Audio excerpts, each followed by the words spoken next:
Welcome back, everybody. This is Sarcasm Speaks. Jared and Bob, but we're joined by a very special guest.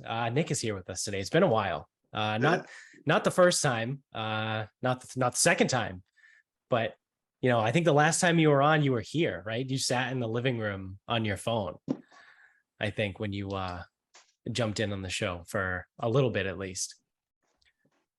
Yeah, I was there. I think it was actually post Masters. We did. That sounds about right. I remember doing it on my phone in the other room. So it was a post Masters review. Yeah. The uneventful Masters that we had this year. Yeah. Well, it's always a pleasure. Glad to have you back. So I'm glad to be here. This we'll kick this off with a little NFL football general and also a little bit of gambling preview in there for you guys, and then we'll just kind of see where the wind takes us from there. So Nick, you had an idea for us before I hit the record button. I did. So I know you guys usually do your Sarcasm Speaks weekly football pick pool, with the spread. And I know it's usually, not that very reasonable, $5 a week. I think we talked about this maybe last year about possibly doing like a season long, maybe win total pool as well. Mm-hmm. Now you can go about that a couple ways. Either, you take $1 out of everyone's $5 participating every single week, or if you don't want to get people that, towards the end of the year, they don't want to pay into it or whatever. Maybe at the beginning of the year, everyone just pays an additional $10 into a separate pool. That money stays there throughout the entire season. And then at the end of the year, you pay out whatever, winner takes all, top two, however you go. So if, you get 20 guys, $10 a person, $200 in the pot, whatever you want to do with that. So I don't know, just something else to, a weekly thing and also season long, almost like fantasy. Like you got fantasy season long, or you have the weekly stuff. So, Right. Just an idea or thought, Well, Nick, some may call you a smart man because no one's ever called me a smart man. You're thinking like me. That makes you smart, right? Because I'm smart. Yes. So this year, what we're actually going to do is it's going to be $6 a week.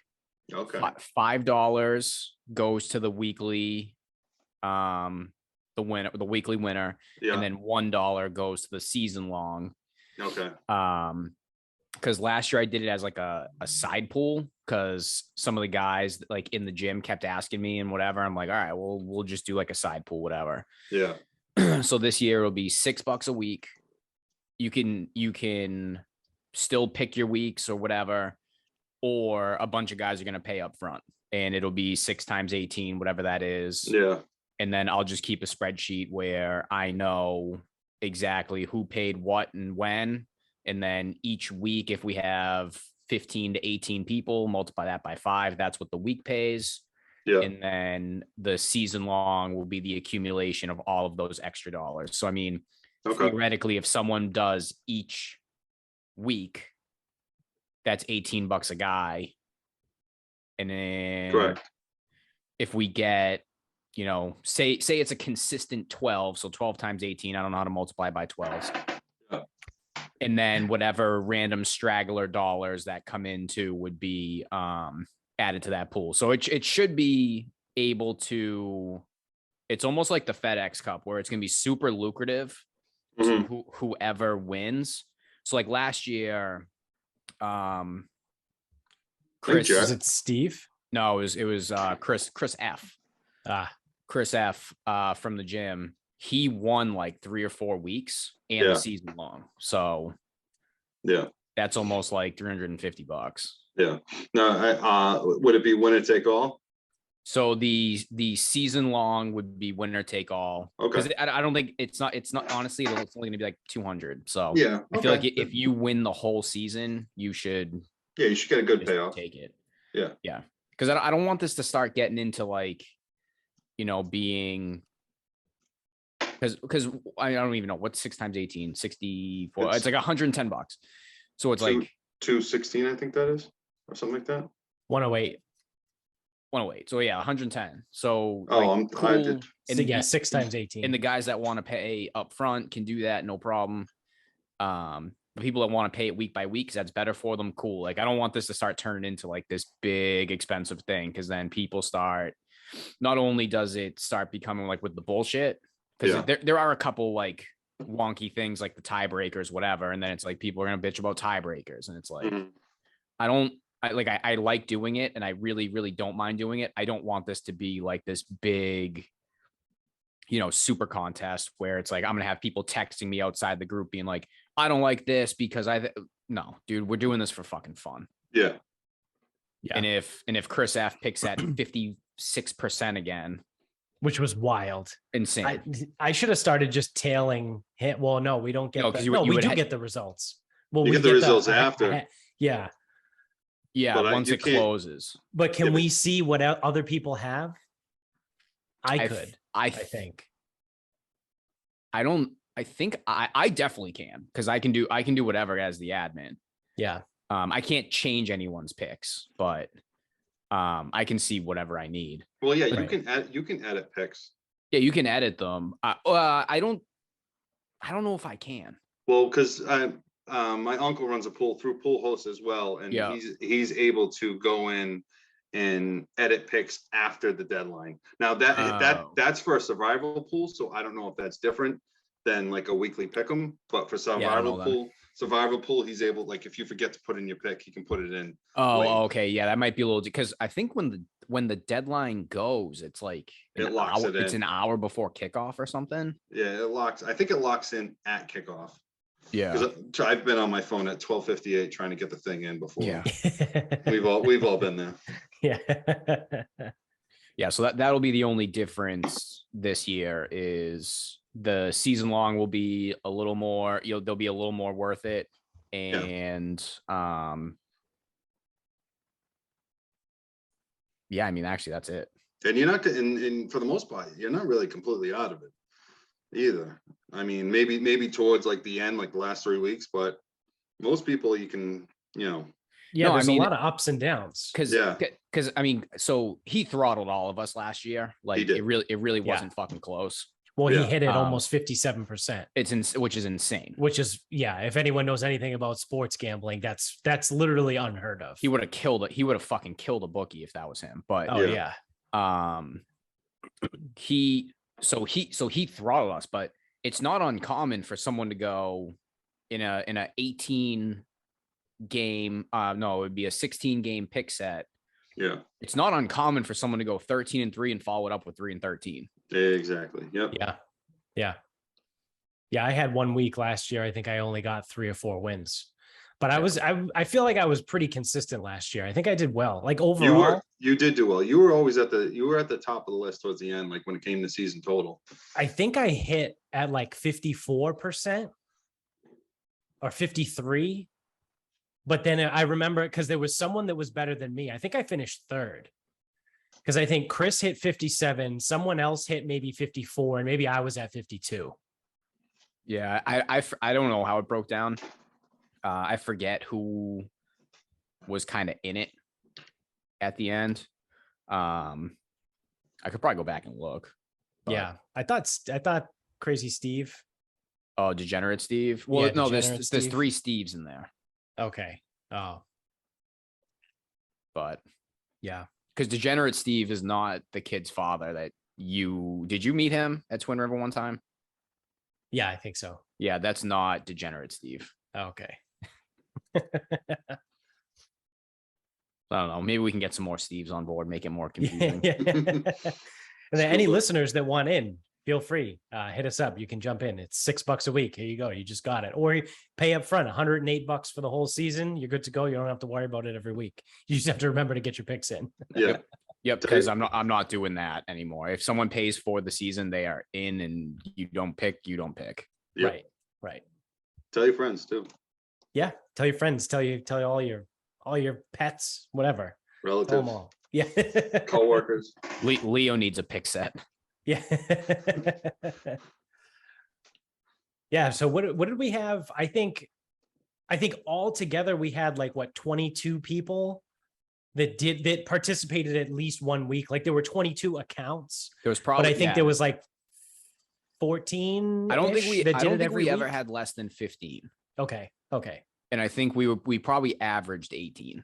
Yeah. Okay. Yeah. So I mean, if we get that to like 25, like it's just more money for people to win. Exactly. So Can't win if you don't play. this is true. All right. So yeah, keep an eye out for the Sarcasm Speaks weekly NFL pick'em pool, which is going to come out this week. Soon. Yeah. Right. This week is the first week. This is week one. I'll probably shoot out the bat signal tomorrow. Yeah. All right. Here we go. Especially if it's going to fucking rain all Yeah, day. I was going to gonna go say, to the fucking golf course and practice. on a rainy day where we got nothing else to do. And it's like, I don't play in the rain by choice, but Tuesday, I don't think I get the fucking choice. Yeah. Yeah. All right. So let's kick this off here with the NFL 2022 season preview here. So we'll take a peek at whatever you guys think is going to happen for the year. Give me some of your best bets, what you really like. We can grease the tracks here and keep it real simple and talk about the two home teams first and how we think they're going to do. So you're the away team technically. So we can start with the 49ers. All right. If we want to start with the 49ers. So, I mean, it's pretty plain and simple with the 49ers. It all hinges on the play of Trey Lance and what the hell he can actually produce at the NFL level. I don't know what that could be. It's still a question mark to me. I mean, I don't pay attention to the preseason or like, you know, the camp hype because a lot of that it goes to wash after week 2. Well, yeah, everyone thought Jarrett Stidham was the next Tom Brady after Yeah. the preseason, like 2 years ago. Yeah, it's like, here we go, Stiddy. Yeah. But I mean, the thing with the Niners is like they probably have top to bottom, like take the quarterback out of it, the most talented roster in the NFL. I mean, there's a few out there. I'd say the Chargers are up there, Bills, couple other teams too. But as far as talent, both sides of the ball, they are very, very well balanced. It just comes down to the quarterback play. I mean, you know, 2 years ago, you look at it, you know, I still, you know, they should have won that Super Bowl, but they lost it because of the quarterback and coach as well, but mostly the quarterback. You ask him, all you had to do was have him make one play, couldn't do it, you know, and that's why they, you know, they've always been every single year you hear their name being brought up when it came to Tom Brady or, you know, years ago, Peyton Manning, like they've always wanted that guy. And they made a huge investment in Trey Lance. And I just hope it pays off because it doesn't, the amount of draft capital you lost, like, you know, all this talent that you had build around him, it goes to shit if he doesn't pay off. So right. You're looking at either a Robert Griffin III scenario when the Redskins traded a bunch of stuff for him and then it did nothing. Yeah. Or, you know, like who was the Chargers, right? Did they trade a fuck ton? No, it was the Eagles. The Eagles traded for Jalen Hurts. They traded a bunch for Jalen Hurts. Did they? I think so. I don't know. There was some other big quarterback trade that I think ended up, or some like draft pick trade. Yeah. But I know what you mean. Like it's you don't want to end up like the Redskins after RG3. No, I mean RG3 is a little different. RG3 had success, tore his knee up, and then Mike Shanahan ruined him. Right. You know, this is a guy, like, again, he was the 3rd overall pick. So he was the 3rd quarterback off the board. Right. You still gave up 2 first and your first that year. So technically 3 first-round picks. Yeah. And, you know, I think it was another second and a third future, whatever. Like one of the biggest trades ever for a guy that hadn't even played it down in the NFL. So it's one of these things where it's like he needs to pay off or you're screwed. Like, I'm not saying he needs to come in and be, you know, second year Mahomes and be the MVP of the league, but I feel like he needs to at least be top 10, top 15. And if he's that, your team is in great shape to possibly be a top 2 team in the conference, and then top 4 team overall. Yeah, I think so as well. I think a lot of times people conflate fantasy with reality, and not and in more ways than one, I guess, right? Yeah. but when it comes to fantasy football, right, if someone's a good fantasy player, they think they might necessarily be better than they really are. So Mhm. from a fantasy perspective, I think Trey Lance is going to be great, right? Because he's a running quarterback. He can run, he Exactly. can throw. He's going to rack up a lot of fantasy points. Well, That doesn't necessarily equate to wins for the team, right? a perfect example of that is a guy that we just mentioned, Jalen Hurts. Yeah. Jalen Hurts finished, I think, as a top 5 fantasy quarterback last year. But if you look at what the Eagles did on paper, they had like, I think a bottom third or bottom quarter, whatever it is, passing game. But because Jalen Hurts was able to rush for a ton of yards, he was able to be a top 5 fantasy quarterback. But that doesn't translate to whatever they had, a 9-8 record, and then losing in the first round in the playoffs. Right. So, there is definitely, people have misperceptions of fantasy versus reality. Right. So, because you look at someone like Tom Brady. Yeah. And not a good fantasy quarterback, but no, you can't argue with the results. Exactly. Right. Yeah. Like he's got 7 fucking rings. So that's what I mean. Like, I feel like people sometimes get a little bit ahead of themselves, because I've heard a lot of people say like, oh, Trey Lance is going to be great. And it's like, well, you don't know that he's going to be great. No one knows what Trey Lance is. No, I mean, like the coaching staff doesn't even know what he is, right? Like they like, no one knows until he gets out there. Yeah. You can be pretty sure that he's going to be good in fantasy, but I don't know how good he's going to be on the field. So he's set up for success. So we'll see. I mean, if he fails, then it's another long road. It's back. It sets your franchise back anywhere from 5 to 10 years if he fails, because you've lost all that capital to try to rebuild. Yeah. So yeah, you'd have to go out and, sign a guy to a $25-30 million a year deal like the last guy you had. Yeah, exactly.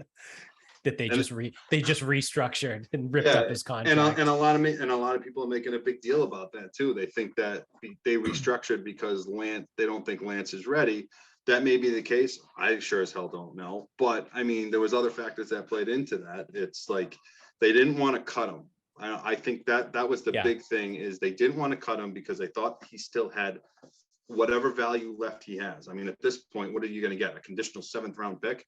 I mean, he's worth nothing because it's the last year of his deal. But I mean, there's teams like, they thought maybe Cleveland might jump on him because of the Deshaun Watson thing, or maybe I think they heard the Jets might have been involved if Wilson was down for longer than his injury stated.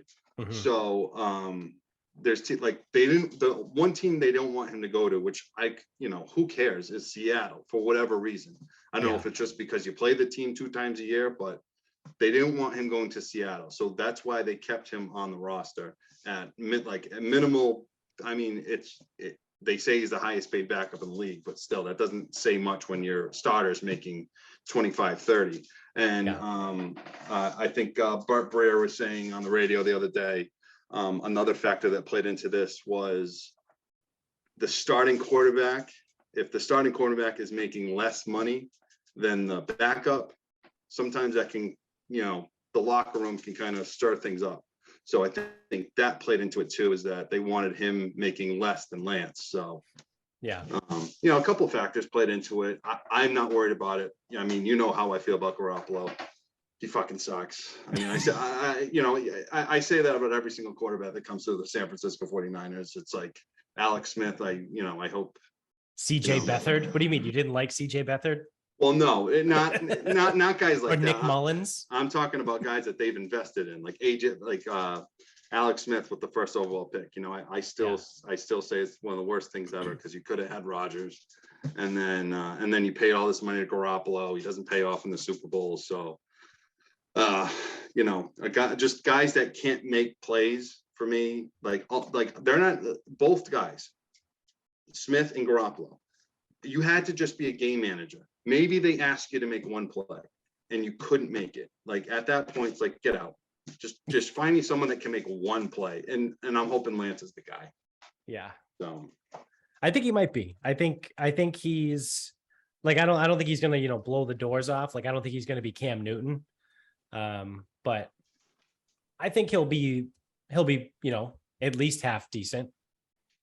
So that brings us to the other home team, the New England fucking Patriots. So Scratch, well, how do you think these cocksuckers are going to do this year? Banner 7, baby. They might not even make the playoffs this year. I don't think they're a playoff team. Yeah. I don't think so either. I think under 8.5 wins, because I think it lands on 8. I was going to ask you about that. So the Patriots win total. So again, shout out to mybookie.com. Use the promo code Sarcasm Pod when you sign up. Double your first deposit up to $1,000. Any of these bets you want to place or you want to fade us, you're probably better off fading us. You can get all that done at mybookie.com. So Now, I do think that they can probably steal a few. I think whether they get 8 or 9 really is going to depend on Miami. If Right. they split with Miami, it's going to be still closer. I mean, they've been split with Miami for a long time now. I think they went 0-2 against Miami last year. They did So- last year was the first time before Brady they split. Yeah. So if Miami's a split, the Jets should be 2 wins. Who the fuck even knows? Do we want to quickly run down the 17-game schedule? I'm not going to go in order, but I can tell you. So Buffalo's 2 losses. I get it. Jets- Well, I got it right here. I was going to say, I got it here too. The Dolphins in week 1, we'll call that a loss because it's in Miami. So at the Steelers in week 2, that should be a win. Should be a win. So you're looking at 1-1. At home against the Ravens, that's probably a loss. Yeah, it should be.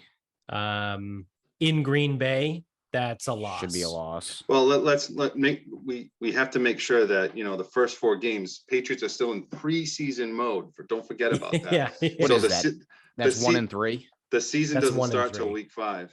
So that's 1-3. So in week 5, they're home against the Lions. That's a win. So then they go to Cleveland and Jacoby Brissett. So that should be a win. Should be a win. It should be a win. Revenge This is also should. So we should be 3-3 going into week 7 where we're hosting the Bears, Monday Night Football. which is a win. Like, let's be real. The Bears are fucking terrible. Nikos, who's been a lifelong Bears fan, has renounced his fucking fandom and joined the Lions kingdom. So it's the N'Keal Harry revenge game. that tells you as much about the state of the Chicago Bears that They are Nikos awful, dude. Nikos is now a Lions fan. So They are there we awful. go. So we're 4-7 going into week 8 at the Jets. Should be a win. So 5-3. 5-3 home against the Colts. That's a loss. I think Should the be a Colts are pretty loss. good. More likely than not a loss. So Then you're week 5. So you're 5-4 going 5 into the and bye. 4, and then you get a bye in week 10. Coming out of the bye, you're home against the Jets. That's a win. 6. This is where it gets interesting. At Minnesota, I feel like that's a coin flip That's- game. That's a loss. That's Going to be a loss. That's Thanksgiving night. That is a loss. All right, so let's call that a loss. 6 and 5. Home. 6-5. Home against the Bills 6 and 6. on Thursday night. That's Loss. well, We're not getting. So, we're not okay. getting the win game again. So do it's- you remember the 2 games that were not affected by weather? No. I'm not talking about weather. So hear me out. So in week 12, they play on Thanksgiving, right? So the Right. following week, they play against the Bills on a Thursday. So the Bills are probably going to be coming off of a short week, and the Pats are on 7 days. I'm just saying. I'm just I think throwing- I So, think the Bills I- could play the Rams the day before. They could play the I, Rams on I think Wednesday. that I think the Bills are playing the Lions on Thanksgiving, so they both have the same amount of rest. Oh, okay. All right. Well, that's a loss then. No, it was truthfully, they could play the Rams on Wednesday and still walk in and beat the Patriots on Thursday. Yeah.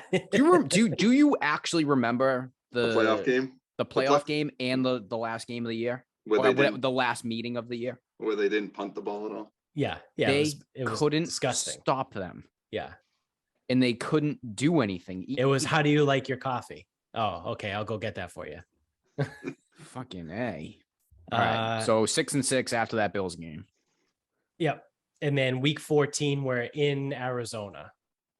I think that's a win, I think we should be able to beat the Cardinals. but that's a coin flip. That's yeah. So let's call it a win. So that's 7-6. Then we go to Vegas. Loss. Should be a loss. And I don't think it'll be particularly close. I agree. I think that should be a loss. 7-7. 7-7. Then we're home against the Bengals. That's a loss. Should be a loss. Assuming everyone on the 7-8. Bengals is healthy. Oh, we're on to Cincinnati. Yeah. 7-8. 7-8 going into Dolphins at home. We'll call that a win. So that's 8-8. And then week 18 in Buffalo, that is 1000% a loss. Assuming it's both teams at full strength. Right. Yeah, If Buffalo rests might have to- everyone. Yeah. So you're looking at 8-9 or 9-8. Yeah. So I truly think so it should be 8-9. I don't know. That Buffalo game's a huge if, because they could play nobody. Yeah. And then they win and it goes 9-8. That's why I will not be betting the season. Well, that's not the only reason I'm not. Although knowing Sean McDermott and how much of a cocksucker he is, I wouldn't put it past him to play his starters in week 18. I guess it depends, because what is it? The 1 seed is the only one seed seed that gets a bye. So Okay. if So Buffalo if they're if Buffalo is play. the 1 seed, they'll play everyone's playing and we get at throttled. least 3/4, I would assume. Yeah. But if they're the 2, then I don't see anybody playing. Like if they have to play the following week, I could see no one really playing. I mean, I don't really see anyone contesting Buffalo for the 1 seed. I think it's theirs to lose, because I think the AFC West, everyone's going to be beating each other up. I don't think you're going to have someone coming out of that division 13-4.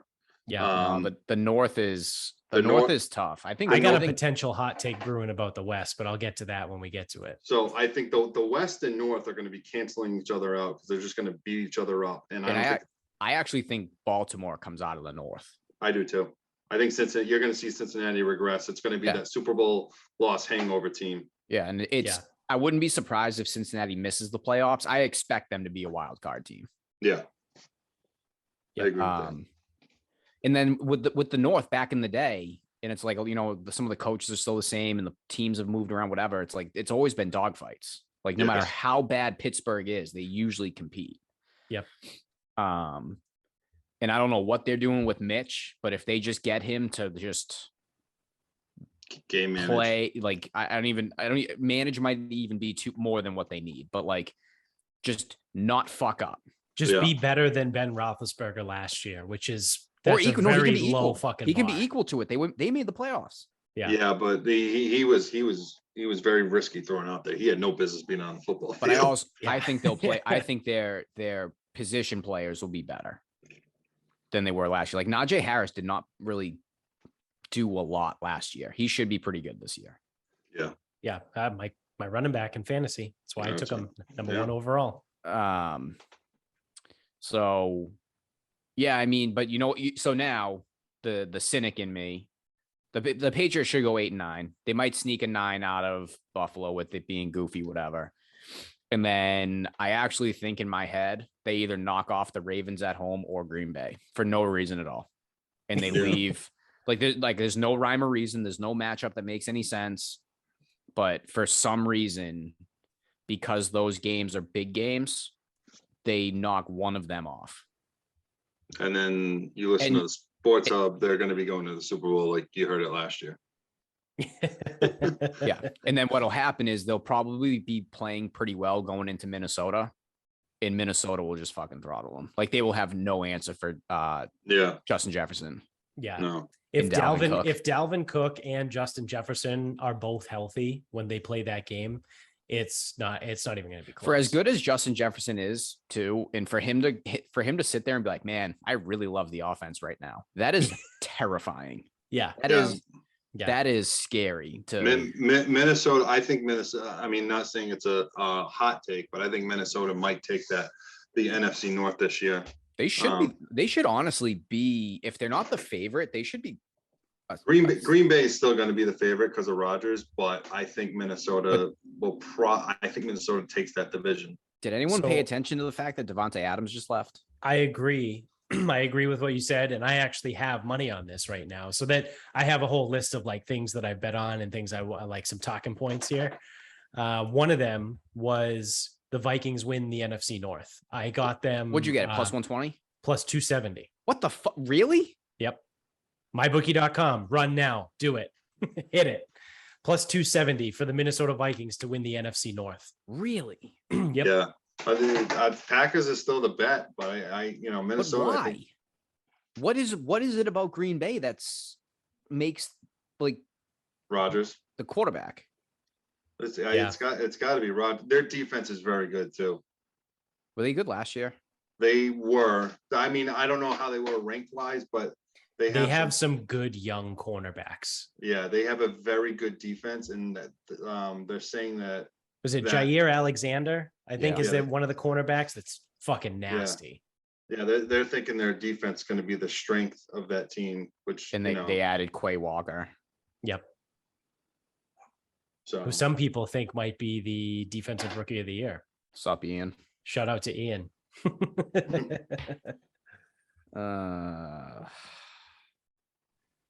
What am I looking for? Divisions, NFC divisions. Do I really want to tie this up? Yeah, dude, they're minus 191, the Green Bay Packers. I'm missing something there. Holy shit. Yeah, I don't know. I don't know if it has something to do with the schedules. Like if Green Bay has a really easy schedule. Well, they shouldn't because they finished first in the division. There's only one game that they should have different amongst them. No, 3 games. Sorry. Yeah. The 2, and it'll line up with an AFC team and then the 2 division winners. Yeah. Yeah. So they're going to be playing Tampa. They're going to be playing LA. I don't know what division they play this year.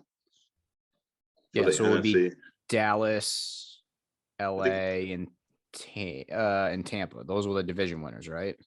Correct. Did Dallas win the division or did Philly? I thought Dallas. I think Philly won. Oh yeah, no, it was Dak. Dak wasn't out this past year. That was 2 years ago.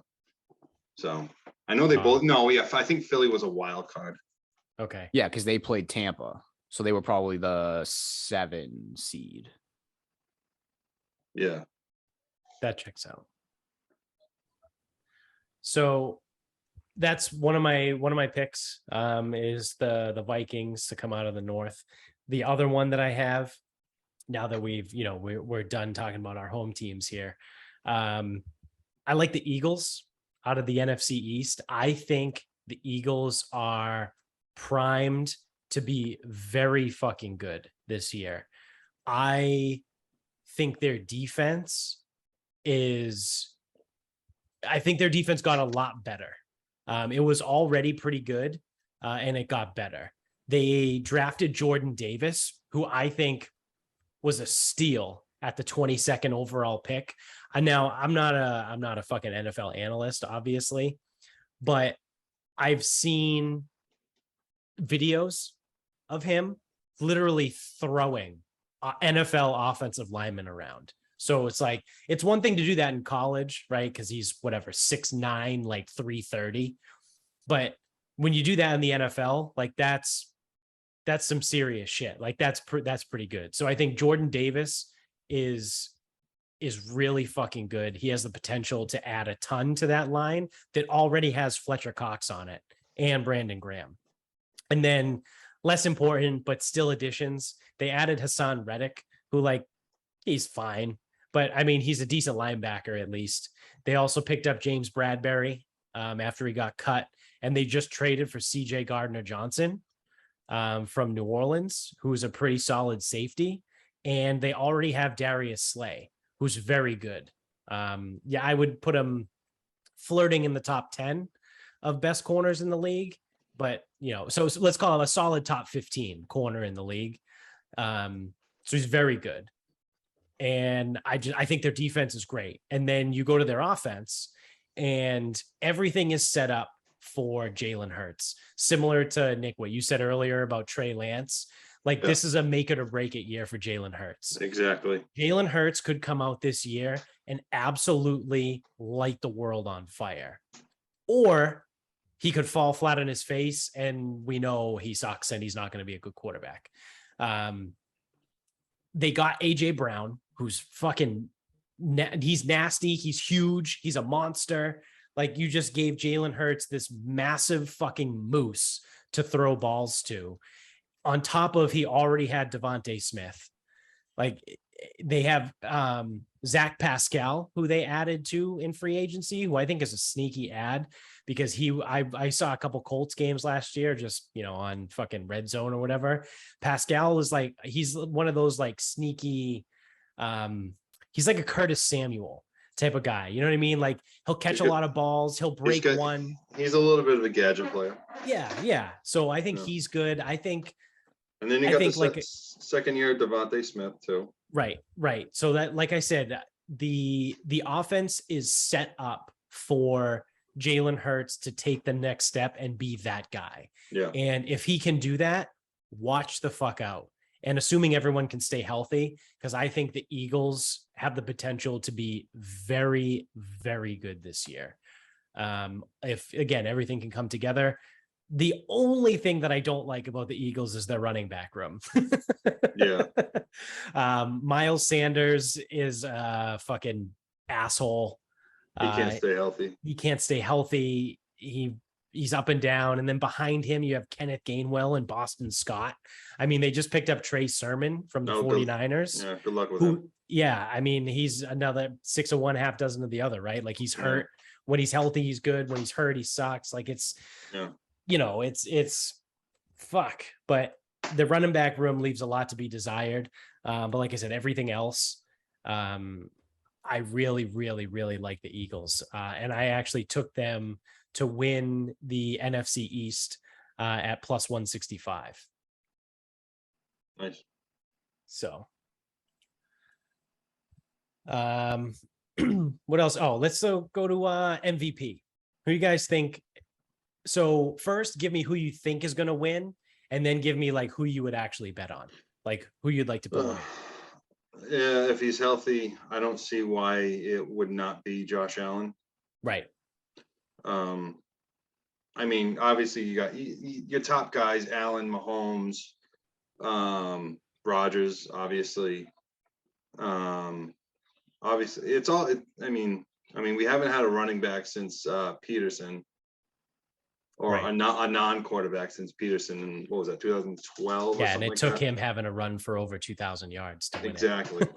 And didn't he split it with Manning? I think they split it. No, that was was that somebody else? Steve McNair. Oh, okay. They split that MVP that year. Was that 03?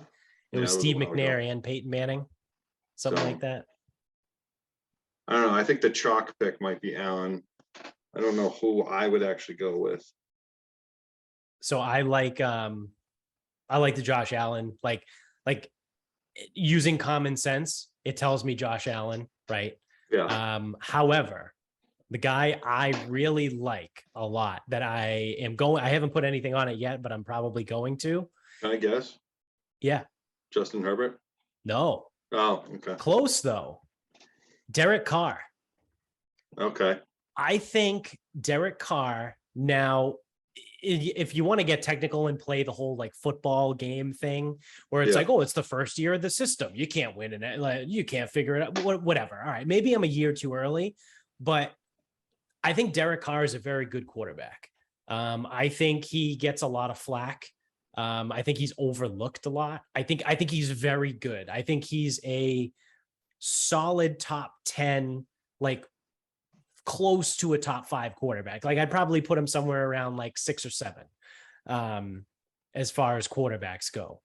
I think he's very good. Now he's in a system with Josh McDaniels, who just took a rookie quarterback last year and made him look very good. So, we'll see how Mac Jones does this year under the tutelage of Joe Judge, the offensive mastermind there. But and Matt Patricia. But I think Josh McDaniels with Derek Carr, and then, oh, by the way, he's throwing the ball to Devontae Adams, Hunter Renfrow, and Darren Waller. Yeah. So, I mean, I don't know how much better it gets than that. Like that is. It's not a bad dark horse. I'm being hyperbolic here, but that is similar to, I'm not saying it's the same, but that's similar to what Brady had in 07 with Moss, Welker, and no, they didn't have Gronk. But with Moss and Welker, with Devontae Adams and Hunter Renfrow, I think Hunter Renfrow is potentially better than Welker. Obviously, Devontae Adams is not as good as Randy Moss, but Darren Waller is fucking nasty. So I don't know. He's got great weapons. He's got a good coach. Finally, he has a good coach, right? Like Derek Carr hasn't had a good fucking coach, I think, his entire career. How dare you? John Gruden won a Super Bowl. Yeah, Spider 2Y banana. So I like Derek Carr 24-1 to win the MVP this year. But like I said, common sense is it's Josh Allen. Yeah. Right? But Josh Allen's like probably, I think, like 6-1 to win. Like I don't want to bet on that. Scratch, you got anybody you like? I'm pulling up the odds list because I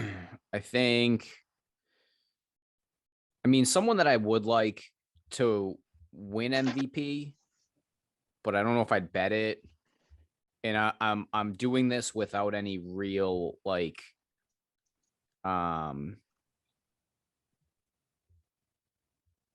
so I the way I did this, I just went into the last MVPs. Aaron Rodgers, Lamar Jackson, Pat Mahomes, Brady, Ryan, Newton, Rodgers, Manning, and then it goes back to Adrian Peterson. So you have known commodities all over the place, and then they sprinkle in like a random guy every once in a while. So it was like Cam Newton, Matt Ryan sprinkled in between Rodgers, Brady. Then it was like Mahomes, Jackson in between Brady, Rodgers. So I think we're due for a good player, but like kind of like a random spot. And I think Matt Stafford could fit just like the random spot because I think they'll still be good. He could go out there and light it up. People will be paying attention to who he is and, you know, it's everything his second about year him in the system. So I guess he could be like a random kind of guy. I also don't just like defaulting because, dude, like Josh Allen should be the best player in the NFL. Like he really should be. Yeah. But like it does. I just don't like defaulting to, oh, well, he should win MVP because he's the best. But it's like it usually doesn't go that way. Yeah. So if I was putting money on it, I'd be looking at Derek Carr, 25-1, Kirk Cousins, 44-1, Matt Ryan, 56-1. But those would be like kind of Hail Marys. Yeah, like long shots. Just a kind of a quick question. If you had to start a franchise today, who are you taking, Josh Allen or Pat Mahomes? Pat Mahomes. I don't know. I think this is, again, I'm taking Mahomes too. I think this is another situation of fantasy getting in the way. I think Josh Allen is obviously the best arguably the best player in fantasy football, right? He's the first quarterback to finish as the quarterback 2 years in a row. Yeah. So when it comes to fantasy football, Josh Allen, yeah. But if you like your question, if I have to start a franchise, who do I want as my quarterback? And I have to pick between those two, I want Pat Mahomes. Yeah. Because I feel like Pat Mahomes can do more. He can make the finesse throws. He can make the bombs down the field. He can, and I know this isn't like a thing, but I'm throwing it out there because it's his thing. He can fucking look the other way and throw the ball. He can close his eyes. He can underhand it. He can read and diagnose things like, and I'm not saying that Josh Allen can't, but I just think Pat Mahomes is a better quarterback than Josh Allen. I agree. I was just kind of curious. Yeah. So before last year, and actually before the Florida State. Here we go. I also don't like my quarterbacks to run. First play. Yeah. First fucking play. It made sense. QB sneak. No, not even a QB sneak. QB scramble, and he just gained, I don't know, 20 yards, something like that. Yeah, that's great. It makes sense now why you turn the TV on. I'm like, I wonder what he's putting on, and I forgot Florida State was playing tonight. I almost went to this game. I was strongly considering going. So I would have said Pat Mahomes. I would have said Josh Allen sucks before last year. And then during the year, I probably would have been like, still said Mahomes until they played the Patriots in the regular season. at Gillette when they just throttled us. The throws he was making were pretty fucking unbelievable. And I don't love the advanced stats. There was a statistic where the throws he was making were in such tight windows that it just went to show you he was making actual good throws in coverage. And if you watch like the actual like coaches film, he was throwing in pretty tight windows, like beating the coverage, throwing guys open. Like Isaiah McKenzie wasn't running free that game. Josh Allen was throwing that guy open. But and the other reason I hesitate with Pat Mahomes is I'm very, very curious to see how he plays without Tyreek Hill. I think Mahomes is a good quarterback. I do think it helps that Tyreek Hill used to run that slant where he would just outrun the coverage. Yeah. And then he'd be wide open. So that is going to be it's going to be interesting to see guys like Mahomes and Rodgers see how they do after they trade away to their top target. Right. Because Rodgers has had a guy his entire career. Correct. Right? Before Devontae Adams, it was Jordy Nelson. Yeah. And then he had Jennings and Donald Driver for a little bit. So. Yep. So Rodgers has always had the talent there. And that was always the thing with guys around here with Brady, right? They were like, oh, Brady's got no one. Rodgers has, Jennings and Driver and Nelson and Devontae Adams. And it's like, okay, yeah, well, fuck off. Brady did have Moss. So, you know what I mean? It's like that whole thing. Well, they can't draft one anyway. Yeah. They definitely can't draft. But just in general, really. That's why they have the kid from Baylor was hurt. Oh, yeah, the guy that broke his collarbone. Yeah. Yeah. Although they do have the projected highest salary cap hit when it comes to wide receiving core in the league at like 70 million. Yeah, pretty solid. Yeah. Yeah, we have to pay them when you can't fucking draft them. Yep. Yeah. So yeah, it will be interesting to see Pat Mahomes now. But I also think it gives Pat Mahomes the chance to run an actual more legitimate offense where now you've got Juju.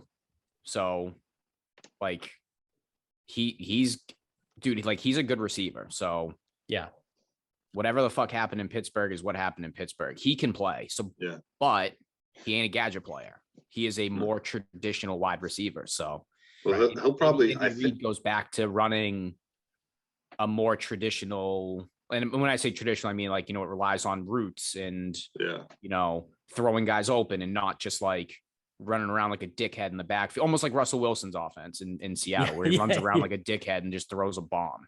Yeah, that's right. So let's ride. He's so fucking corny. The worst. So I actually also have the Chiefs as my most overrated team going into the year. I think, like you just said, right? Like obviously Pat Mahomes is still good. And we'll see how he does this year with the lack of talent and the wide receiver room that he had prior. So he also, to Das, what you had just said, take it to the next level, right? Because he didn't just have Tyreek Hill. He also had, who was that guy? Not Deontay Foreman, but it was like, Dante Robinson. So he had Tyreek Hill, Dante Robinson, Demarcus Robinson. Yeah, he had all of these guys that ran like 4.3s. Hardman, Mecole Hardman, who's still there. He's still there, and then they sign MVS. Right. So you went from these guys that were small, right? They were smaller and they were fast as fuck. Yeah. To guys that are bigger and not slow, but like compared to Tyreek Hill and Deontay Robinson, like they're slow, right? Yeah. Like Juju's not running a 4.3. He's probably running a 4.4, maybe a 4.5. MVS is, he's not a burner at all. Oh yeah, he is. Yes, he is. Yeah, he is. That's what he does. That's why they signed him. But he's a bigger guy. He can't catch the ball though. Yeah. Like he's like the kid from Little Giants. He's got all this blazing speed, but he can't catch the ball. He's also he's a strider. He's not Yeah. throw a bubble screen and let him beat everybody. No, he's a 9. He's a 9 route all day long. Just go. So I think the Chiefs are going to be one of the most overrated teams. So also I'll throw out some stats at you here to back up. How my rated claim. are they? How rated So- are they right now? I don't know, but everyone's like, oh, the Chiefs. Everyone thinks the Chiefs are going to win the West. They think people are picking the Chiefs to win the Super Bowl. It's just just hear me out.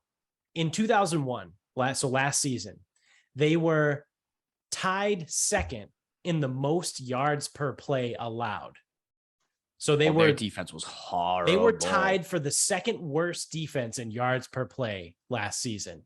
They were 6th worst in total yards given up. So 2nd worst in yards per play, 6th worst in total yards. Something that I think goes under the radar, especially when it comes to defenses. They had the 5th most penalties as a defense last year, because that can fuck you as a defense. Yeah, keeps you on the field. Exactly. So they had the 5th most penalties as a defense last year. And on top of that, they had the 4th fewest sacks out of any team in the NFL. And however, I do want to be fair, right? So I will throw out, despite all of that, they allowed the 8th fewest points. So like their defense was like bottom of the barrel across the board. But when it came to allowing points, they actually gave up the 8th fewest amount of points. Do you remember how much of that that is because the season- offense just fucking, would just hold the ball and crush it and do whatever? I don't know. But so then, that's last year's team, right? What did they do this year to change anything? Nothing. They lost Tyrann Mathieu and Anthony Hitchens, who was their linebacker last year, who I think led the team in tackles last year. So Anthony Hitchens and Tyrann Mathieu are gone, and they added Carlos Dunlap. Big fucking whoop. I mean, they do still have Frank Clark and Chris Jones. They are both another year older, though. I think they're both I think Frank Clark's a little bit older. Chris Jones might not be 30, but Frank Clark, I think, is in his 30s. So it's like, and you added Carlos Dunlap, who is for sure in his 30s. He's been in the league fucking, I feel like at least 10 years. So I don't think their defense got any better. If anything, I think it got slightly worse, and it was already bad last year. And their offense is still up in the air, right? For all the reasons we just talked about. Yeah. So I got a hot take that not only will the Kansas City Chiefs not win the AFC West, Oh, here it comes. I think they're going to struggle to make the playoffs. Oh, I thought you were going to say they're going to miss the playoffs. I think it's a solid chance they miss the playoffs. So you think there's a chance they could go like 8-9, 9-8? Yeah, I think they're right around that 8-9 win mark, right? Same as the Pats.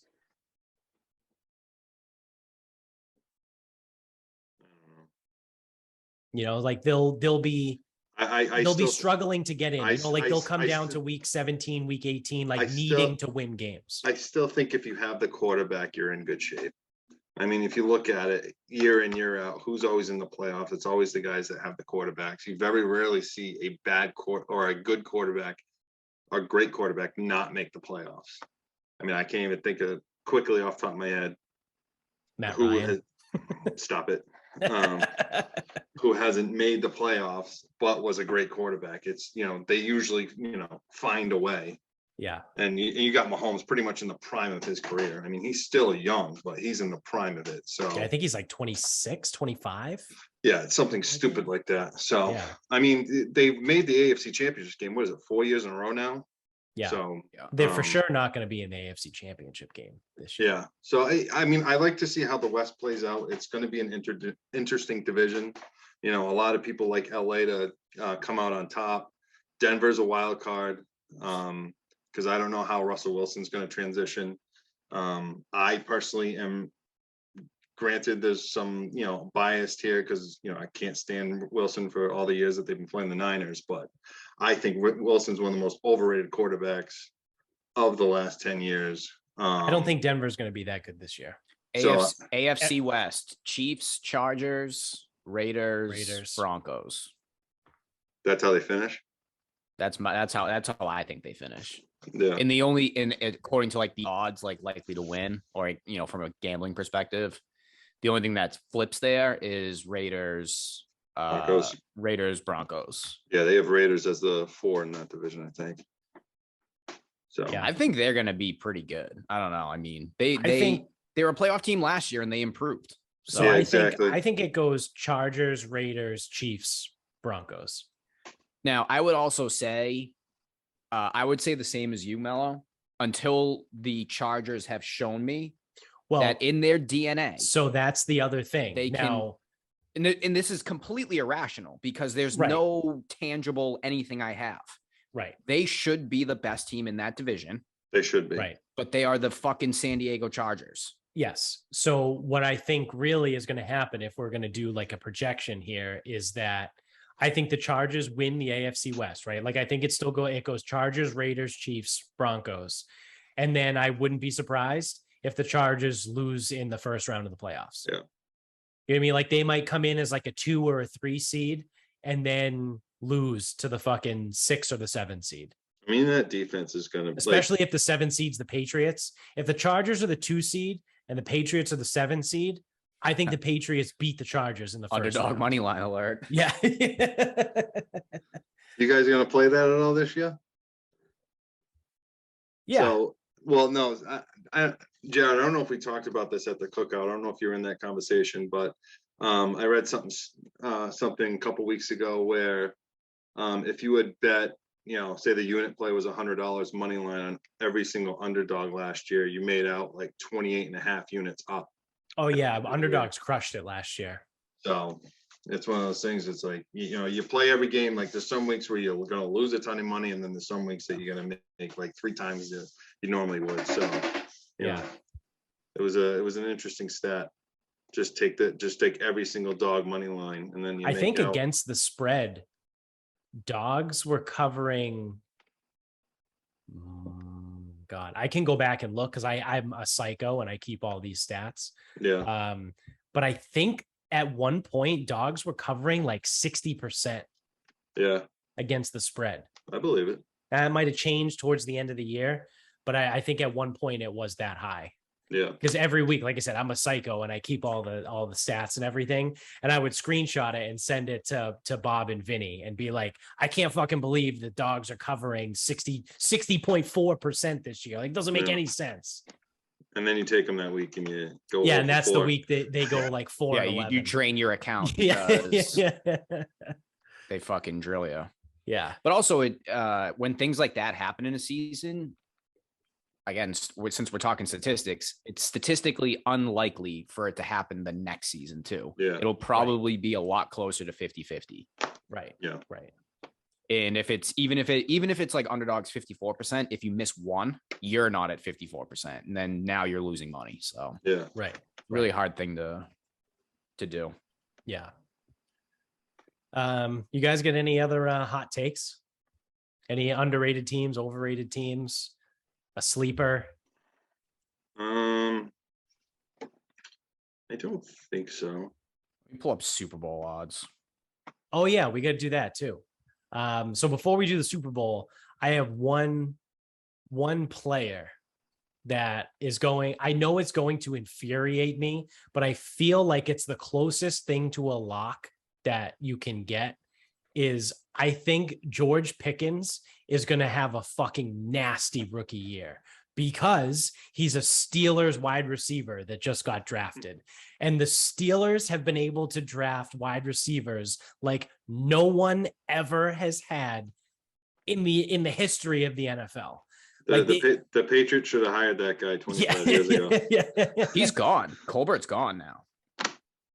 Yeah, I think he retired. I think he retired last year, but it's still the same. It's still the same guys. It's still assistants and guys people. surrounding him and scouts. Yeah, but I think Colbert. I think he retired. The fucking Pittsburgh Steelers year after year just draft good wide receivers. Like I don't know how the fuck they do it.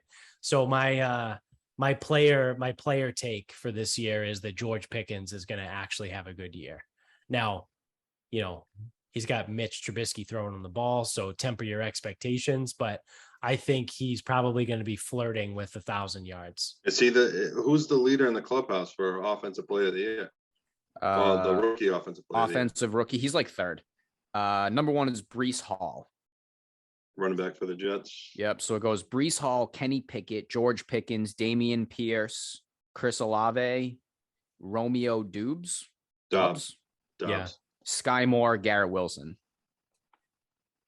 Okay.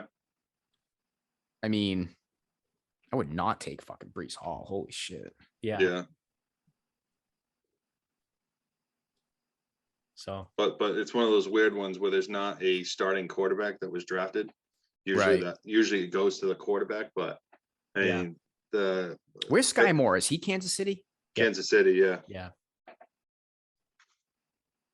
I think I don't want to say there's too many people to feed. Yeah. I don't know. Damian Pierce is an interesting one, but I think he's going to be the starter in Houston. He is. I think they've already kind of, they released Marlon Mack. Well, they waived him. They picked him back up, but they pretty much cut out the entire running back room, and it's like him and Rex Burkhead. Yeah. So you're looking at Super Bowl odds? I forgot. I got to pull them up. So I'll give you I'll give you my two picks for the Super Bowl winner. So again, these picks, shout out to mybookie.com. That's where the odds are coming from here. I think the odd favorite is Tampa Bay Buffalo. Yes. Yeah. So Buffalo's 5-1, 580 gross, and Tampa is 720. So again, when it comes to actually wagering money on these, taking the chalk is no fun, right? So who do I think is going to win the Super Bowl? I don't know. Probably either Buffalo or Tampa Bay, or the Rams. I do not like Tampa Bay this year. I don't know about between those three teams, it's probably going to be one of them. The Buffalo, Tampa Bay, or the Rams. I don't know, but who I like to win the Super Bowl from a gambling perspective. I've already talked about these guys in the NFC. I'd like the Eagles at 22-1 to win the Super Bowl. Again, I think they're primed. They're ready to go. And then from the AFC, I like the Colts at 24-1. I think they finally have a quarterback in Matt Ryan. Jared, you don't even bother going to mybookie.com. I will take both of those bets from you, my friend, right now. You name your price, I will be your bookie. Well, that's the thing. Like I just said, though, right? Like I don't want to take the chalk. Like I don't want to take Buffalo to win the Super Bowl at 5.8 to 1. Like no, I know. You bet $10 to win 58. Like that's not fun. You bet $10 to win 220 on Philly, though. Like that's fun. Oh, I know. I get it. Yeah.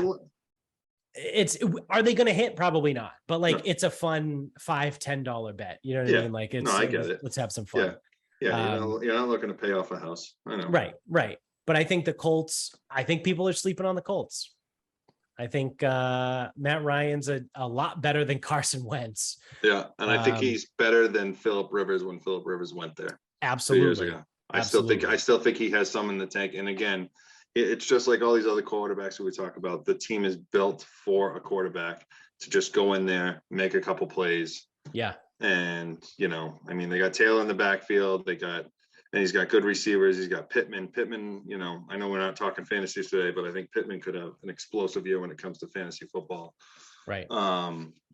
So they definitely have good balance both sides of the ball. So their defense is very good. Yeah, it's just, they play in a weak division, and it's almost like Tennessee last year. Another team plays in the weak division, they get into the playoffs, and then they lose to Cincinnati. So they were the number one. Yeah. It's like the Pac-12.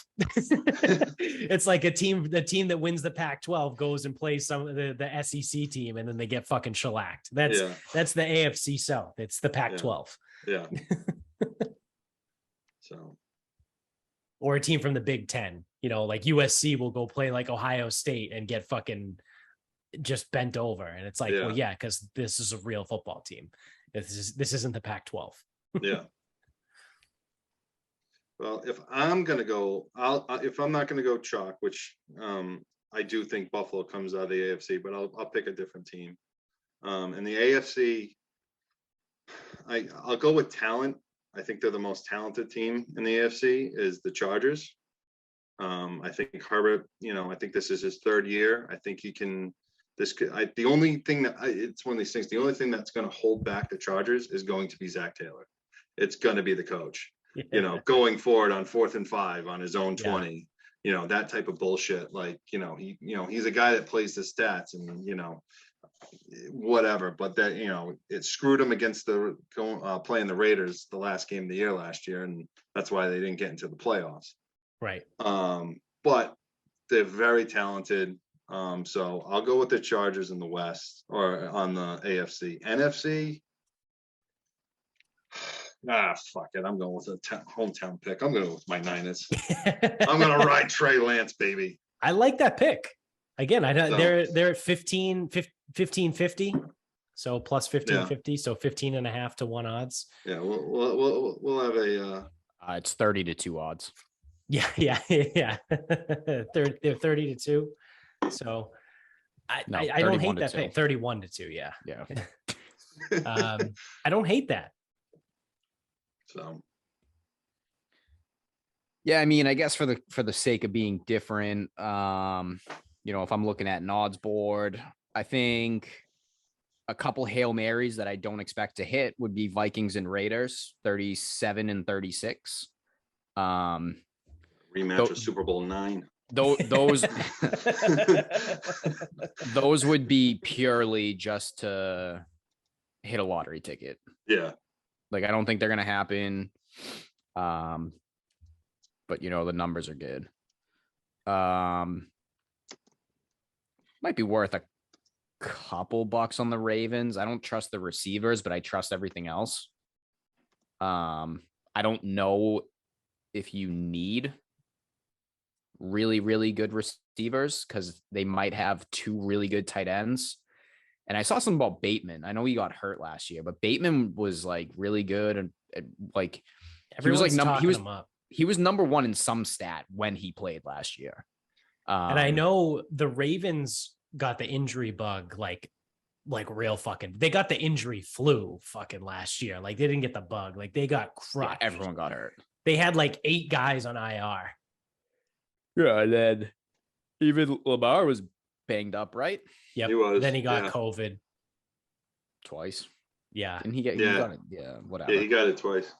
So then there's the whole thing about like, I was going to say, I don't know how good the Ravens defense actually is because last year they were not good. I remember Ian had said that a lot. Oh, historically, it's like, oh, they have a good defense. Like, yeah. no, like, no, you want the Ravens defense. No, you don't. Yeah. The Ravens defense fucking sucked last year. People still think it's the 0-1 Ravens defense. Yeah. But I don't know how much of that was because of injuries last year either. Yeah. So, I'm not exactly sure. Because I'm looking at the depth chart right now, just like as far as like roster goes, like they have Calais Campbell. He's still playing. Yeah, he's still playing. Patrick Queen at linebacker. He's really fucking good. He gave me his glove one time. Justin Houston, Marcus Peters, who was one of the guys who was hurt and out last year. Marcus Williams, the safety. Is there? They have a Marlon Humphrey was the corner. They have another who was linebacker also out last year. They have another linebacker with like a fucking probably like some kind of African name. Do you know? Do you see that popping up? Malik Harrison? Nope. That's Odafe Owe. Yes, there we are. He's listed. He has like an African name, Malik Harrison. I don't know. Nope. Well, so not quite African. In my defense, Odafe Owe is listed as rush. Like his position is rush. So like on the depth chart, it says like really fast-paced rock. Yeah, it says exactly.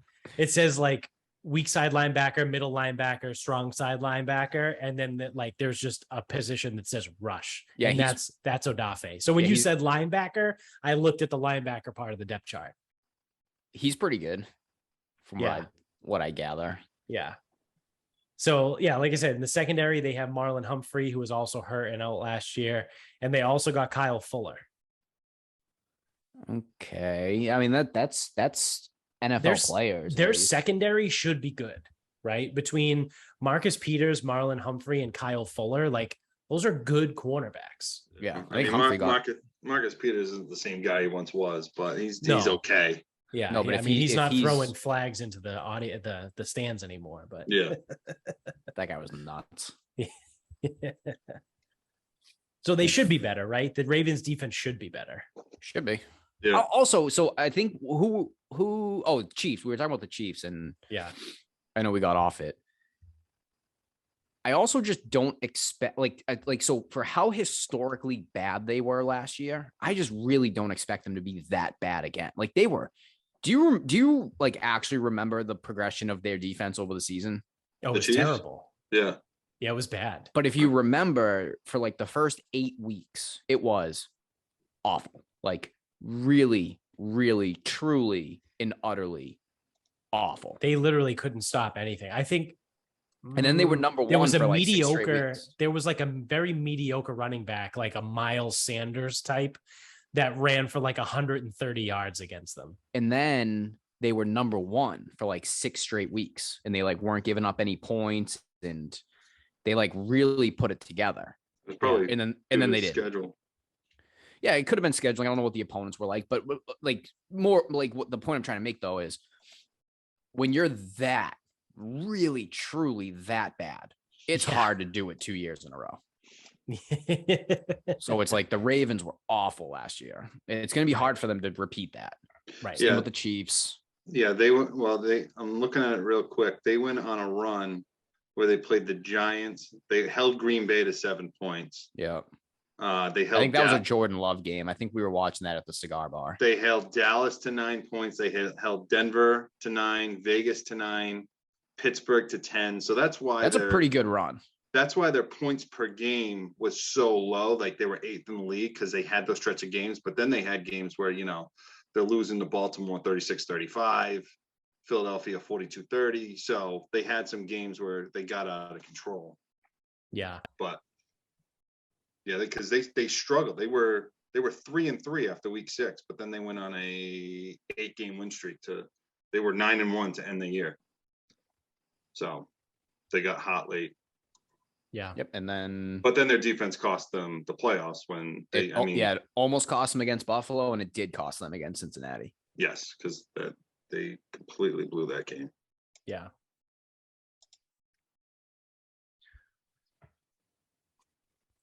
All right. Well, you guys got anything else? I got nothing else. All right. Well, that's our NFL preview, season preview. You want to start? You want to wrap this bitch up? Can wrap it up. Let's wrap it up. I can't make that call. Sure you can.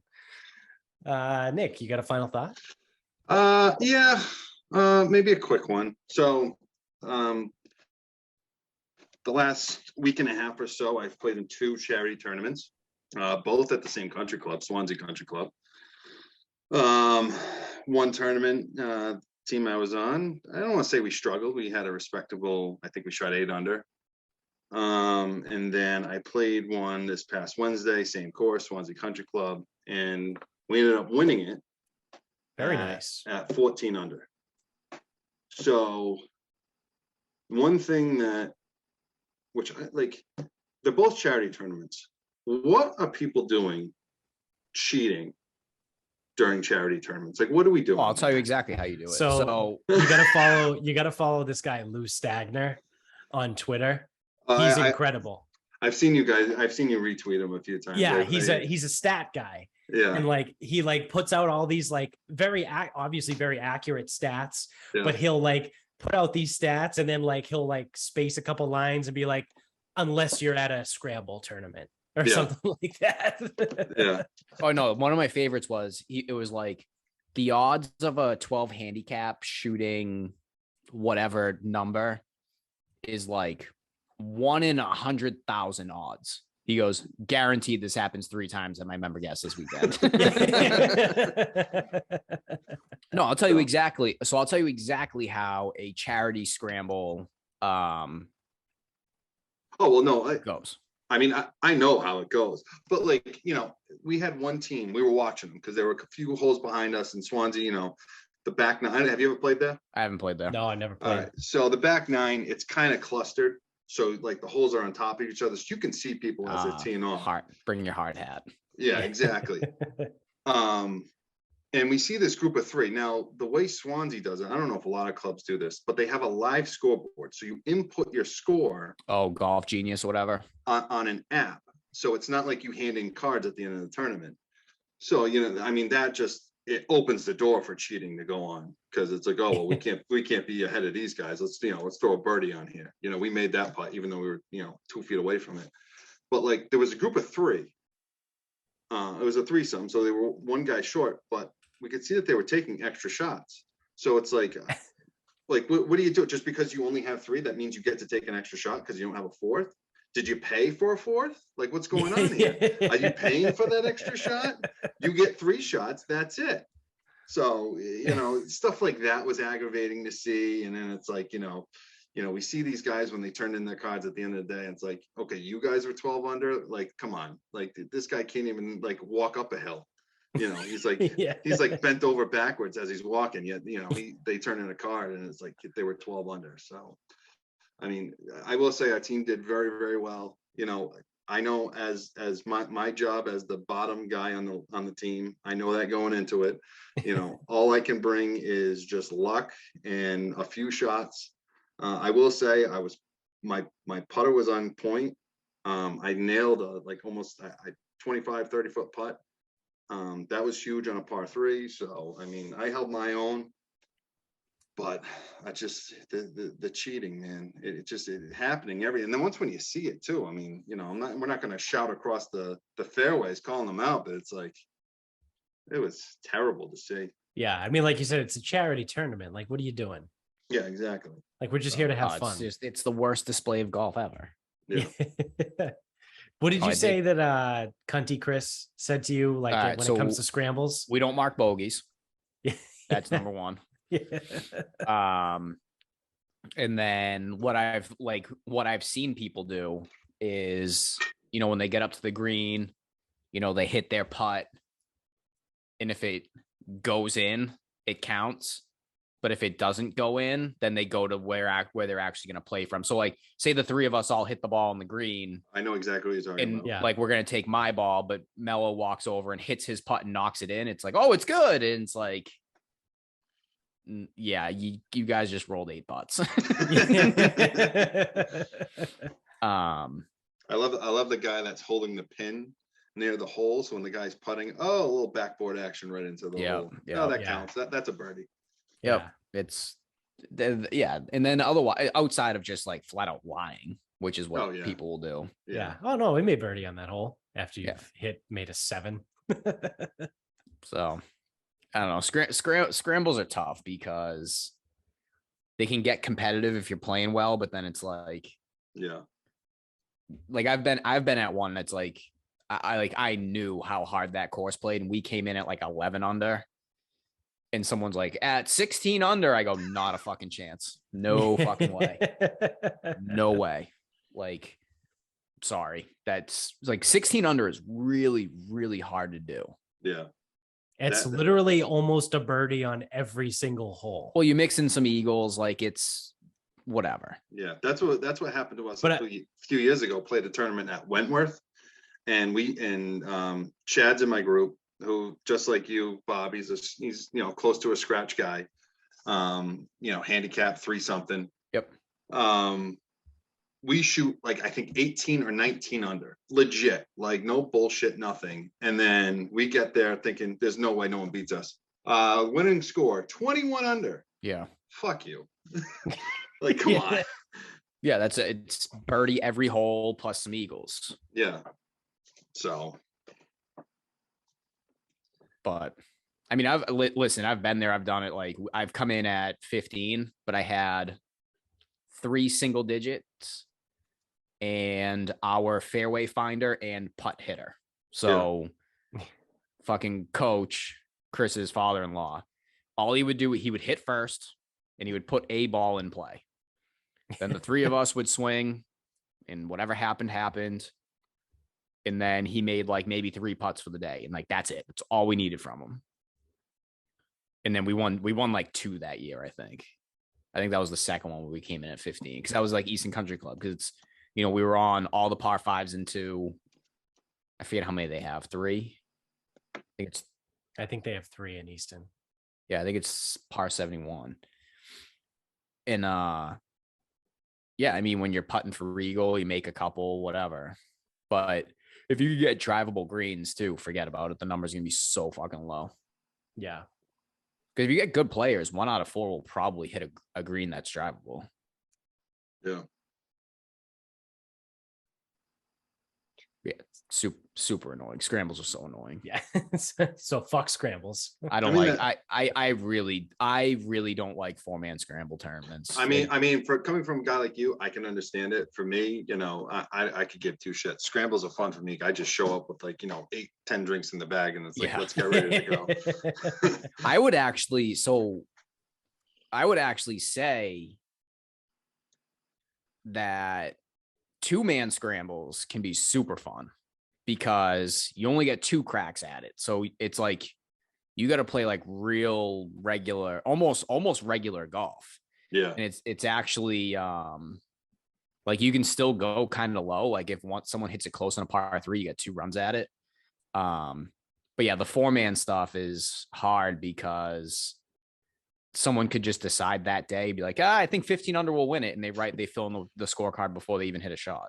Yeah. So yeah. Who knows on that front? Yeah. You got a final thought? Yeah. I went for a club fitting the other day. Very nice. So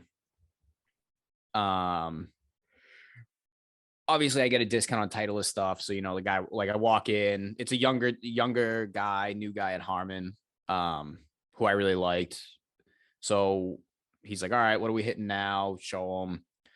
And he's like, what are we looking for? I go, dude, honestly, I already kind of hit my, irons are the best part of my game. So I'm due for a little bit of an update and let's just see if I got anything better.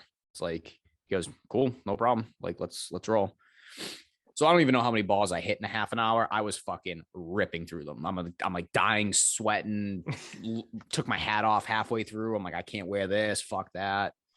And it's funny how many golf clubs are out there. So it was like I hit my, and if no one's been fit before, the way that this process went, it's pretty similar. So I hit my current 7-iron. And then he was just making 7-irons. So, almost based on if this guy knows where you're at and then you take your current club, he's going to have a pretty good, if anyone knows what they're doing, they're going to have a pretty good idea already, because I'm pretty sure the first shaft he gave me is the one that we ended up ultimately going with. So, he's just sitting there making all these combinations. Hey, hit this. How'd that feel? I go, awful. He goes, good. Didn't think so. Get rid of it.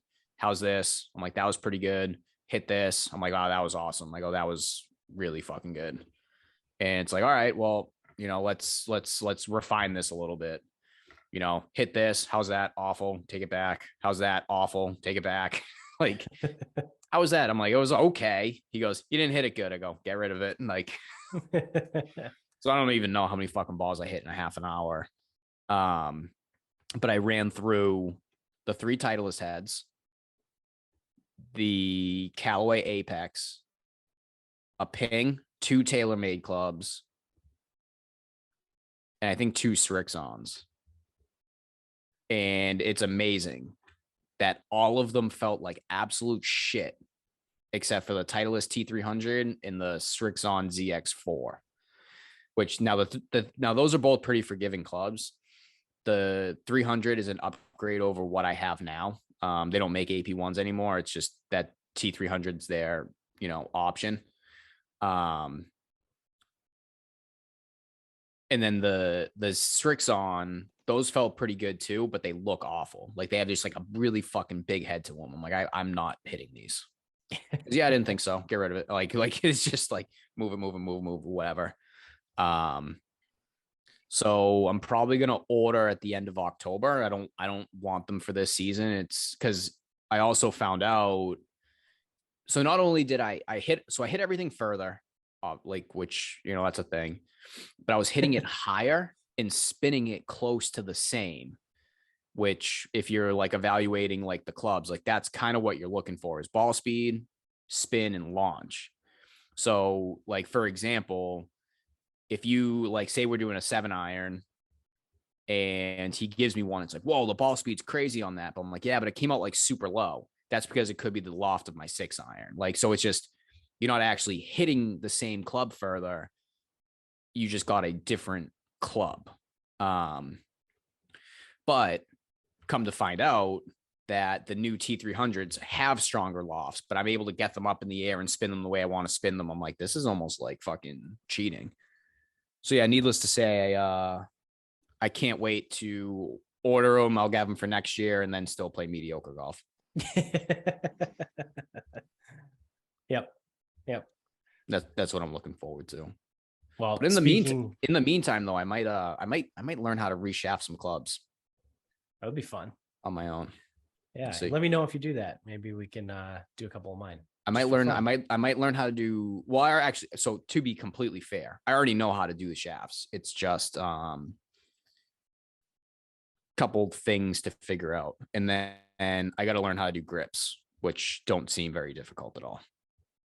Yeah, I don't think they are. No, and I think you can even use an air compressor, so you actually don't need like the grip tape and the solvent and this and that and the other thing. So we'll see. All right. Well, for my final thought, speaking of mediocre golf, I played at Brookside Golf Course today in Buzzards Bay on Cape Cod, and got absolutely fucking bent over backwards, like so far that I think probably snapped my spine. That I told Neil this. Shout out to my buddy Neil. I don't think he listens to the show, but his buddy Mike might. So if you do, shout out to Mike. What's up, works Mike? for Coastal Cannabis, local cannabis company based in Massachusetts. You guys should check them out if you're into that kind of stuff. But well, I digress. So my buddy Neil goes, oh, hey, my dad and a bunch of his friends play, every Sunday morning they do like this thing, like, they play like the dots and they I forgot about, they play all this shit. Did you play the junk band? Yeah. So we get there and I start out, I actually played pretty well. I think I was 5 over through 4. And then I birdied. No, I didn't birdie. That fuck off. I parred 6, which was a par 3. And then bogeyed 7. So what is that? 7 over through 7. And then proceeded to go 8, 8, 8. And then never recovered. It's like the guy in the bar yesterday. Remember the guy that walked in? He goes, oh, I started par. And then I went 8, 8, 8. Yeah. So I made 1 dot because I made par out of the sand on the par 3. So that was outside of Saratoga National. That was one of the most difficult courses I've ever played on. I have no intention of ever going back there. It was great. It was a beautiful course, right? Like it was really cool. To be like really good shape, but everything was fucking fucked. It was up. in great shape. It was just like Dats, you said you knew a couple people that played there. It was kind of gimmicky, and it was target golf. They call it quirky and goofy is how I quirky and goofy. Yeah, that's exactly what it is. Like, so for example, on one, I forget what hole this is exactly, but you're on the tee box and it's a dog leg left. Now, my GPS tells me that the direct straight line from the tee box to the green is 195 yards. However, there's tons of trees on the left that the fairway, it does a dog leg around, and they make you hit it like 165 yards straight out into the fairway. However, it's a split it's like a forked fairway. So it's like a fairway on the left, a fairway on the right, which is a little bit lower. So not only is it 2 fairways, but one's higher than the other. And then in between the fairways, which is the hill, is rough. And then right past the fairways is 2 bunkers. So if you hit it long, you're in the 2 of the bunkers, one of the 2 bunkers, which Neil went into the bunker. I hit my tee shot and it went into the lower fairway on the right side. So it would be, further away from the hole. So I had a blind shot into the hole, and the green was a 3-tiered green, and the pin was dead center in the middle. And short left of the green was a hazard. It was just marsh. So I had a blind shot I had to hit 125 yards to a 3-tiered green with the pin in the middle tier. And I lost it. It went into the marsh. Like it didn't get there. So then I dropped and had to hit on, and then I had to putt up one of the fucking ridges to get there. And then it was just a disaster. Like it was, and then there was another hole. I told you about this already, but it's kind of hard for me to describe it without pictures, which is why I took the picture of the 18 birdies shot. But I was on a fucking very steep embankment past the green. So I'm in the rough past the green. And this is, when I say steep, like it just goes straight fucking down to the green. And then it's got a false front that runs into the fairway and all that. So I'm making a chip shot out of the rough. Again, I'm at the top of this fucking hill. I'm standing on the fringe. So my feet are on the fringe of the green and my ball is in the rough. I chip this ball 6 inches to the left, like not towards the hole, just to the left. My back is to the hole. And it goes to the left and it runs out of the rough and proceeds to run all the way off the front of the green. And then I have to chip back onto the green and 2-putt for an 8. Like it was the pins, like where the pins were cut was the most miserable thing ever. Like Neil's dad was like, who the fuck, like, who is this greenskeeper? Like we were just shit talking the greenskeeper all fucking day. At one point I was like, yeah, he must have just lost a divorce settlement or something. Like he's fucking pissed. So then on 18, I finally played decent on 16, 17, 18. And on 18, I hit my tee shot. I hit the driver. It's like massive uphill. I get it in the fairway. I hit my second shot in a little bit thin, but it gets to the green. And I have probably like a 22-foot putt-ish roughly. And it's right on a fucking ridge. Like I have to like ride the ridge to get to the cup. So I putt it and it's uphill. So it's uphill on a ridge. So I hit the bird. I strike the birdie putt and it goes to the cup and it lips out. It lips out of the cup and it goes 10 feet to the right because it went down the ridge. So I'm looking at a 22-foot birdie putt on 18 that I missed by literally an inch, right? It lipped out. It ran around the fucking edge of the cup. And then it went 10 feet in the other direction. And then I 2-putted from there for a bogey. So what it's like, what am I supposed to do there? Like I almost made birdie, but ended up 3-putting for bogey. Like it was so fucking hard. It was so hard. Like it was nuts. Like the greens were lightning fast. Like the way the pins were cut was just, it was nuts. And everyone was talking about it. All of like Neil's dad's buddies, they were like, Jesus fucking Christ, these fucking pins today, huh? Oh my God. Like, because there was 12 people. It was 12 guys that went out and played. It was nuts. But so we did the junk man, and I got 1 dot. So, and that was the Sandy. So I made par out of the sand on the par 3 on like the 6th hole. And that was it. And I think I came out, I made $1. I might have made $1 on the day because it was like, so. And then at the end, everyone adds up their dots and they're like, oh, how many dots did you get? How many did you get? And you just like give that person whatever. So I think the most anyone got was 3 dots. Really? Yeah. So they're not, Do none of them. Do you know which ones you played? What do you Which mean? dots? Par out of the sand, hit the green on a par 3. So greenies, sandies. Yeah, greenies, sandies. And then birdies. Birdies. Did you play birdie is a dot. Hogan's?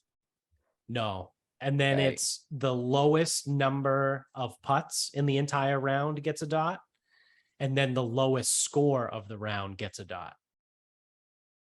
Oh, so you got, okay. So there wasn't, the dots can get interesting when you start playing all of them. Yeah, it wasn't all of them. I think what is that, 5? It ends up that's being 5. So because you can play Hogan's, which are fairway green par. Yep. Yeah, we didn't do that. The junk man is when you don't hit a fairway or a green and make par. Yeah. Polies are putts longer than the length of the flagstick. Wasabi is when you hit an approach inside of the flagstick. Sandies, greenies. I think you can even play like whoever, like if you're doing out of the 4 of you, whoever's closest to the pin gets. Yeah, we did that. So we were in the last group. There was obviously 3 foursomes. So whoever hit the closest to the pin on the par 3s just stuck a tee. Oh, out of the 12 of you, though. Yeah, out of the 12 of us. Yeah, they just stuck a tee in the green of where that putt was. And then so that person got a dot, whoever that was.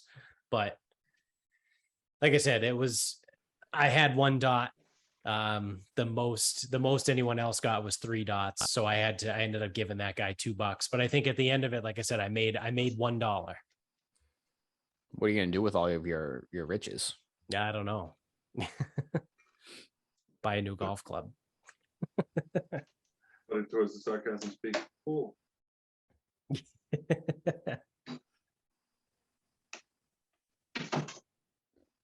So that's my experience at Brookside Golf Club. Nick, you missed it. You had to do the bedtime thing. Had to go put the kid down.